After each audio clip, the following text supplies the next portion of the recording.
ദൂരെയാണ്. 22,050. ഓക്കെ, അതുകൂടി ബ്രേക്ക് ചെയ്ത് കഴിഞ്ഞാൽ പിന്നെ നമ്മുടെ റെസിസ്റ്റൻസ് നമ്മൾ ഇത് ചെയ്തായിരിക്കും 23,300. ഇൻ കേസ് അതിൻ്റെ അബവ് കൂടി പോയാൽ ഇത് ഇത്രയൊക്കെയാണ്. ഓക്കെ, 388 വരെ അത്രേ ഉള്ളൂ. ഐ തിങ്ക് ഒരു സിംഗിൾ ഡേയിൽ നാളത്തേക്ക് മാക്സിമം മൂവ്. ഇതിൻ്റെ ബ്രേക്ക് ഡൗൺ ഒക്കെ സ്ലോലി താഴേക്ക് വരാനുള്ള ചാൻസസ് ഉണ്ടെങ്കിൽ ഇവിടെ വരെ സപ്പോർട്ട് എടുക്കുകയാണെങ്കിൽ പിന്നെ വീണ്ടും ബൈ ജനറേറ്റ് ആകും. ഓക്കെ, അല്ലെങ്കിൽ ഇത് ബ്രേക്ക് ഡൗൺ ആയി പിന്നെ താഴേക്ക് വരും. ബട്ട് അത് ഫോർത്തിൻ്റെ അല്ല, തേർഡിൻ്റെ തന്നെ ആയിരിക്കും. തേർഡ് ഈ ചാനലിൻ്റെ അകത്ത് തന്നെയാണ് ഫുൾ. തേർഡിൻ്റെ തീരാനുള്ള ഒരു സിഗ്നൽ ഇപ്പോൾ കാണുന്നില്ല. മനസ്സിലായോ? തേർഡ് വേവ് തീരാനുള്ള ഒരു സിഗ്നൽ ഇപ്പോൾ ഒന്നും നമുക്ക് ചാർട്ടിലൊന്നും കാണുന്നില്ല. തേർഡ് എയർ വേവ് ക്യാച്ച് ചെയ്യും.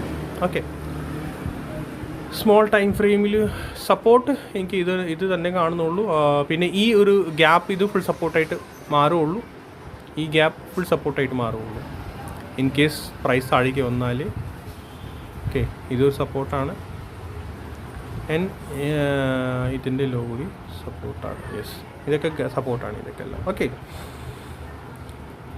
വേറെന്തെങ്കിലും ഉണ്ടെങ്കിൽ ഞാൻ നമ്മുടെ ചാനലിൽ ഞാൻ അപ്ഡേറ്റ് ചെയ്തേക്കാം.